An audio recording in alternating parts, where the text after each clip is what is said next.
नसीराबाद में सिंधियाना news network के reporter Abdul कदीर मंगी मौजूद रेशम गली में टे नामालूम हथियारबंदन बबलिंग बैंक के customer service officer Sabir Hussain खोसो का हथियार की जोड़ से 125 मोटरसाइकिल मोबाइल फोन और रोक रक़म फुर करे फरार थी विया। फुर वाक़े खिलाफ शहरी इत्तेहाद नसीराबाद जो सदर माशूक अली फुलपोटो, आशिक अली कलोड़ो, इशफाक अहमद मसण, कामरेड दिलदार एरी थाने ते पहुता। मुतासिर धुर से मुलाकात NC दाखिल जेकॾहिं फुर थियल मोटरसाइकिल वापस न थी तो शहरी इत्तेहाद नसीराबाद पारां सख्त एहतजाज कयो वेंदो।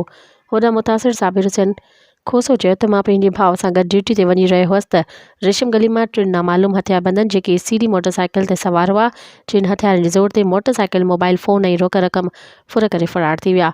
फुर वाक़े जी पुलिस खे इतला कयो ऐं NC दाख़िल कराई आहे। मुतासिर SSP कंबर शदात कोट खां मुतालो कयो त फौरी तौर नोटिस वठी फुर थियल मोटरसाइकिल मोबाइल फोन वापस कराए वञे।